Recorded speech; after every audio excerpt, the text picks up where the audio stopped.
Vishnu ശാലിനിയുടെ latest episode പ്രൊമോയിൽ കുത്തുകൊണ്ട് കിടക്കുന്ന വേലായുധൻ്റെ മൊഴിയെടുക്കാനായിട്ട് കുത്തുകേസാണല്ലോ. അപ്പോൾ കേസെടുത്തിട്ട് ഇങ്ങനെ പോലീസുകാർ മൊഴിയെടുക്കാനായിട്ട് വരുന്നുണ്ട്. അന്നേരം ഈ വേലായുധൻ്റെ മകളും കൂടെയുണ്ട്. അന്നേരം ഈ വേലായുധൻ പറയുന്നുണ്ട്, പേര് വിഷ്ണു, അവൻ്റെ കൂടെ വന്ന ഗുണ്ടകൾ ചേർന്നാണ് എനിക്ക് ഈ ചെയ്തത് എന്നിങ്ങനെ പറയുകയാണ്. അന്നേരം വിഷ്ണുവിൻ്റെ വിഷ്ണുവാണ് കുത്തിയത് എന്ന് തന്നെയാണ് ഈ വേലായുധൻ കരുതിയിരിക്കുന്നത്. വിഷ്ണു വന്നിട്ട് പോയതിന് ശേഷമാണല്ലോ ഇവർ വന്നത്. പക്ഷേ വിഷ്ണുവിനെ കൊടുക്കാൻ വേണ്ടി പോലീസുകാർ തന്നെ ചെയ്തതാണെന്നുള്ളത് അവിടെ വേലായുധൻ മനസ്സിലാക്കുന്നില്ല. ആദ്യം വിഷ്ണുവും മനസ്സിലാക്കുന്നില്ല. തുടർന്ന് പിറ്റേന്നാണെങ്കിൽ വിഷ്ണു വേലായുധനെ കാണാനായിട്ട് ചെല്ലുന്നുണ്ട്.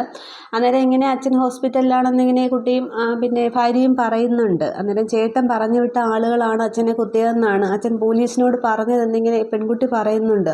അന്നേരമാണ് വിഷ്ണു അറിയുന്നത്. അന്നേരം വിഷ്ണു പറയുന്നുണ്ട്, എനിക്കൊന്നും അറിയില്ല, എനിക്ക് അവരെയൊന്നും അറിയില്ല, ഞാൻ പറഞ്ഞു വിട്ട ആൾക്കാരൊന്നുമല്ല, ഞാനങ്ങനെ ചെയ്തിട്ടൊന്നും ഇല്ല എന്നിങ്ങനെ വിഷ്ണു പറയുന്നുണ്ട്. അന്നേരം വിഷ്ണുവിനെ ഈ അമ്മയും മകളും വിശ്വസിക്കുമോ ഇല്ലയോ എന്നുള്ളത് കാണിക്കുന്നില്ല.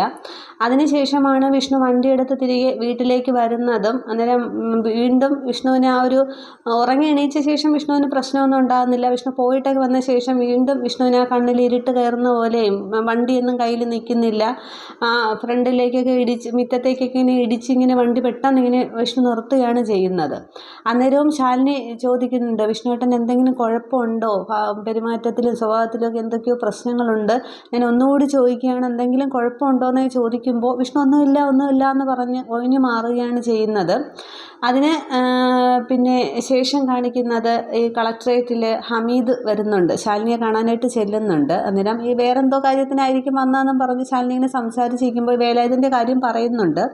തുടർന്ന് ഈ ഹമീദ് പറയുന്നുണ്ട്, കുത്തുകൊണ്ട വേലായുധം പറയുന്നത് മാഡത്തിൻ്റെ ഹസ്ബൻഡ് വിഷ്ണുവിൻ്റെ പേരാണ് പറയുന്നത്, വിഷ്ണുവാണ് ഇങ്ങനെ ചെയ്യിപ്പിച്ചതെന്നാണ് പറയുന്നതെന്ന് അറിയുമ്പോൾ ശാലിനി അത് കേട്ടിങ്ങനെ ഒരു നിമിഷം ഇങ്ങനെ ചിന്തിച്ച് നിൽക്കുകയാണ്. അന്നേരം ശാലിനിക്ക് മനസ്സിലാവും, ശ്രീരഞ്ജിനി നേരത്തെ പറഞ്ഞതും കൂടിയാകുമ്പോൾ ഇത് വിഷ്ണുവിനെ കൊടുക്കാൻ വേണ്ടിയിട്ടുള്ള കുരുക്കാണെന്നുള്ളത് വിഷ്ണുവിന് മനസ്സിലാകും. അതിനുശേഷമാണ് ഈ ശാലിനി വീട്ടിലേക്ക് വരുന്നതും വിഷ്ണു ഇങ്ങനെ വണ്ടി ഓടിച്ച് വരുന്ന സീനൊക്കെ കാണുന്നതും. പക്ഷേ പിന്നാലെ തന്നെ പോലീസ് എത്തുകയാണ് ചെയ്യുന്നത്. എന്നിട്ട് വിഷ്ണുവിനെ അവിടെ നിന്ന് അറസ്റ്റ് ചെയ്തുകൊണ്ട് പോകുന്നു. പക്ഷേ അന്നേരവും വിഷ്ണുവിന് ആ കണ്ണൊക്കെ ഇങ്ങനെയില്ല, തലേ ദിവസം രാത്രി വന്നതുപോലെ ഇങ്ങനെ തല ഇങ്ങനെ കറങ്ങുന്നത് പോലെ ആളിങ്ങനെ വിഷ്ണു ഒരു പാവയെ പോലെ ഇങ്ങനെ അവരുടെ കൂടെ പോവുകയാണ് ചെയ്യുന്നത്. എന്താണ് സംഭവിക്കുന്നതെന്ന് വിഷ്ണുവിന് അന്നേരവും അങ്ങോട്ട് ഒരു പിടുത്തം വിഷ്ണുവിന് കിട്ടുന്നില്ല. തലകറക്കവും ആളുകളെ മങ്ങിയായിട്ടുള്ള രീതിയിലുള്ള കാഴ്ചയൊക്കെ വിഷ്ണുവിന് കാണാനായിട്ട് പറ്റുന്നുള്ളൂ.